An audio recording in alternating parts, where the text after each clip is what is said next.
Welcome back to Jeff Willett's Muscle Hub, home of my weekly Q&A show and all of my YouTube video updates. I want to thank you all for your question submission this week and encourage you to really keep them coming. Remember, you guys are the ones that drive this show, so your questions are what gives it life. You know, they can be a variety of topics ranging anywhere fitness related or related to my career, so keep those questions coming. Let's get into this week's questions. Number one comes from Kenneth Stahl, and this came to us through Facebook.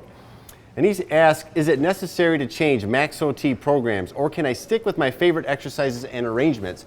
And I think that variety is really overrated as far as workouts. For me, the most important thing is overload and achieving overload with the muscle. So that being said, I really think it's fine to continue with the same Max OT program for extended periods of time. Now, having said that, you still want to take that week off for recovery after every 8 to 10 weeks of training. And then when you resume training again, I think it's fine. If there's a certain arrangement that you like, go ahead and stay with it. Now, some people prefer, from a mental freshness standpoint, to change things up a little bit, but I think that's more from a mental freshness or from that design rather than from a physiological standpoint, because I think certain exercises are just better at others than achieving overload, and you never want to change just for the sake of change. So again, to answer that, I think it's fine to stay with the same program and the same type of exercises because we're trying to achieve maximum overload. Number two comes from S to the T, and this is through YouTube. And they would like to know, what are my thoughts on if it fits your macros, where you don't worry about what you eat exactly as long as it fits the macros. Also, many of the proponents don't believe in timed eating. Well, I've heard a little bit about this, and I haven't really looked deep into all the ins and outs of this philosophy, so it's hard to compare and contrast directly. So I'm going to frame my answer based strictly off what's said in this question, where they're saying, you don't worry about what you eat as long as it fits your macros, and you don't believe in timed eating. Well, that does differ a lot from my philosophy in the sense that I do think it matters the time you eat, certainly, because I think that we have enough evidence to know that we want to surround that workout with those high glycemic carbohydrates, and we want the majority of our carbohydrates and calories to come within that pre and post-workout bubble, as I like to call it, or post-workout window. So I think that's important. And I do think that it's important to know that high glycemic versus low glycemic carbohydrates and timing them correctly. I think it's important to have carbohydrates when you wake up. So again, this is a differing philosophy from what I would prescribe. I think that the timing is important too. I think consistent eating helps our metabolism. I think consistent protein intake helps us stay in an anabolic state longer or more regular. I think we want that protein trickling in. So again, from what I know from based on this question, it does differ quite a bit from my philosophy. And my philosophy has been crafted over 24 years of living this and doing it. So that's the basis of my response there. Now, can you do this and achieve a certain degree of results? Absolutely. You can do a variety of things and get degrees of results. But I always go back to, how do you get maximal muscle building results? Question number 3 comes from Dale Macon, and this also came through YouTube. And he asks, what should a Max OT warm-up set consist of before hitting the 4 to 6 reps on a heavy lift? When you're doing your Max OT warm-ups, here's what you want to remember. We always want to avoid muscle fatigue. We're trying to achieve overload. So the warm-up should accomplish that. We don't want to fatigue the muscle during a warm-up. So what you want to do, think of the warm-up as progressively introducing a heavier weight without approaching the point of fatigue.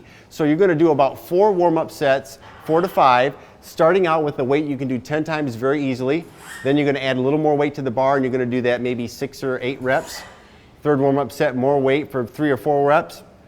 And the final warm-up set, which we also call the acclimation set, is going to be for 1 or 2 reps. And that set's going to be very close to your working set weight. So over those 4 sets, we keep adding weight, decreasing reps, progressively introducing a heavier weight. That way, we're ready to start right in with the heavy weight that you left off with the week before, and then you're ready to go for it. If you'd like a more detailed layout of that is available on my blog. I have it. You can search for warm-up or Max OT warm-up protocol, and I kind of detail that. And that's also in my ebook, Inside the Mind of a Champion. I have that same excerpt in there as well.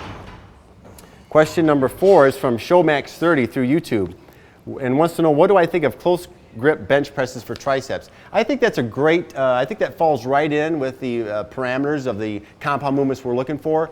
Lying tricep extensions, cable pushdowns. My 2 favorite were always lying tricep extensions and cable pushdowns. But again, close grip bench fits right in. I think when you're training triceps, you want to remember we're doing about 4 to 5 total sets. That's it. That's ample. And you just want to overload with those heavy basic lifts. All right, and question 5, it came from Andre through email. And he has followed one of my nutrition plans through my Lost Logs ebook. And he says, I'm just taking VP2 whey isolate, creatine, and GL3 L-glutamine after training, but I have a potato an hour after the workout. Is that okay instead of dextrose or any other high glycemic carbohydrate straight after the workout? Because he says, I can't find creatine HSC anywhere. Well, the creatine HSC references, that was AST Sports Science product that I used back in the Lost Logs, which you'll see, which was really just a combination of dextrose crystals, the creatine. It was a mixture in that together, and they don't produce that anymore. So he says he couldn't find that, so he hasn't been taking a high glycemic carbohydrate with that pre and post drink. I do think it's very important to get a high glycemic carbohydrate mixed in with your VP2, with the whey isolate, the creatine, and the glutamine before and after. Now, they don't have creatine HSC anymore, but they do have DGC, which is dextroratory glucose crystals. And that's the same basic carbohydrate source that was in the creatine HSC from back then. So you can mix that right in with the whey isolate, the creatine, and the L-glutamine directly before, directly after, because we really do want that high glycemic carbohydrate in and around that workout, and then still follow it up an hour after with that potato. And again, if you would like to see the exact nutritional and supplement plan that I followed all the way to the shows in 2003, I have my Lost Logs ebook, and that's available at jeffwillet.com. Well, that wraps up today's questions. So again, please submit your questions to me. You can do them through Twitter, through YouTube, or Facebook, and you can hashtag AskJW. Keep them coming. Thank you all for tuning in. Now let's go out and execute.